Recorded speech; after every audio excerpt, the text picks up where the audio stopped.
I'm Jennifer Ostrowski and I'm the owner of a Live Little Food and Gift Company, and if you've watched our videos before, you often see that I'm in our store.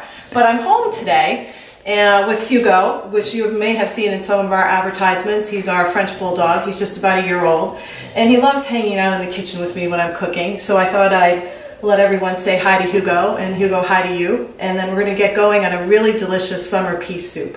Okay, Hugo, bye-bye.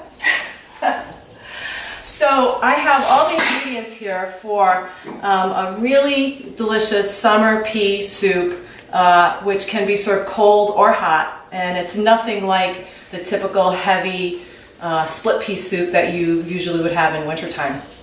So it's really easy to make, and I've got all the ingredients here all ready to go. I'll just point them out to you. We'll talk about it for a minute. We're going to add it all to the pot, and we're going to let it cook down, and then we're going to come back to you to kind of finish it all up. So I've started with a pot with some of our black pepper olive oil, and all I'm going to need to do is put in, it's a lot of onion, so there's a bunch of leek and a bunch of just nice sweet onion. Those are going to cook down for a few minutes until they're kind of translucent. We're going to add peas, and I just use frozen peas. I use the Petridge Farm Bird's Eye sweet garden peas. They're just perfect with these. And they're going to cook down, and then we're going to put some chicken stock in it, and then we're going to blend it all together with some mint, and it is really delicious. So let's get going on it. We've got our olive oil's been heated up already, so we're going to put our leeks in here, and our onion. And you'll be able to find this recipe at olivelittle.com, okay? So I'm not going to call out the exact measurements of the ingredients, but you can find it right there.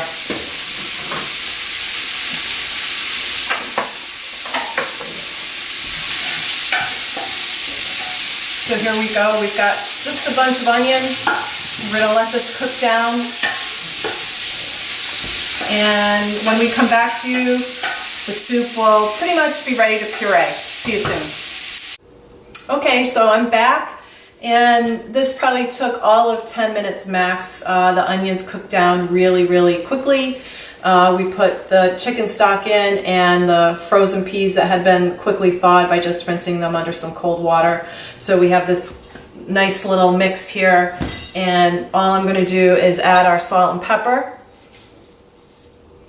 and then the mint. And anyone who knows me, there's two kinds of flavorings that I love. One is mint, and then one is fennel. So, and if you like mint, then you're going to love this recipe. If you like a little mint, then the little mint flavor, then don't put a lot in. But I will tell you that it seems like you're putting in way too much, but I think the combination of the cool pea and the cool mint together more definitely seems to be a better option. The recipe calls for 2/3 of a cup of mint to 2 bags of peas, so that gives you an idea, and I'm doing a double batch here. So we're all set. We're going to puree this down, and then we're going to put a little cream in it. You can also use creme fraiche if you would prefer. Today we're just going to use some heavy cream, but the creme fraiche recipe is also attached to the recipe for the soup, which, like I said, you can find on our website. So we're going to just use a nice immersion blender, and these are amazing if you don't have one. Much safer and easier to use than putting it into a blender, just safer. So pureeing,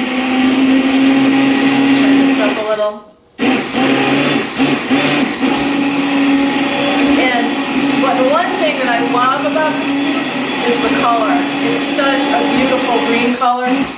Probably matches my apron that I have on. One of the tips about this soup, I'd say, is for the chicken stock that you add, always add a little less than what the recipe calls for, and then you can always add more if you need to. Because it should be a little thick. You know, you don't want it to be watery. You know, it's nice for it to have a little bit of a texture.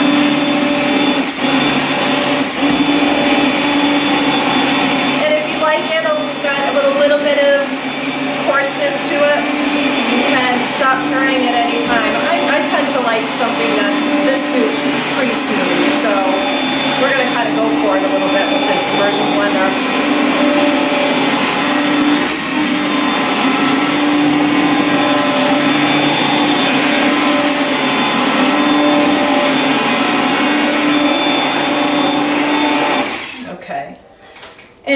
you don't have to add the cream to it. You can go with it just the way it is. You could add a little cream or a lot. It really doesn't require a lot. I'm going to finish it up. And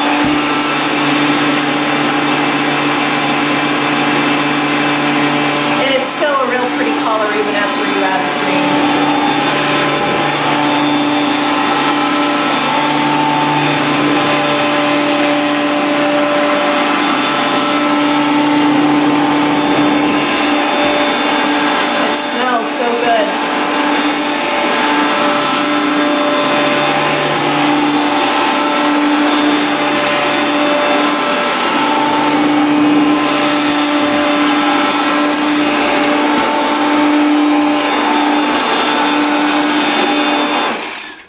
Okay, so there we are. And like I said, this soup can be served hot or cold. Usually when I make it, we have it cold. And it is best to be made a day or so ahead of time, whether you're serving it hot or cold.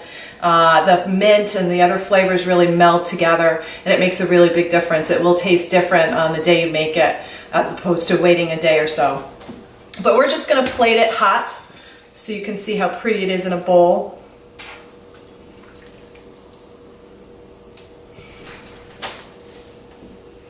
And you have the flecks of the mint in with the pea. And you know, if you don't like mint, you can use parsley, you could use tarragon. And then I like to put a little bit of cracked pepper on the top. I like the black color. And then we'll do a drizzle of some lemon white balsamic and also some black pepper olive oil. So we've got a little olive oil drizzle going here. Oh yeah, that looks nice. A little lemon white balsamic. There. And I'm going to do just a little drizzle of the heavy cream too. Or if you have the creme fraiche, you could do a little dollop of that. Okay.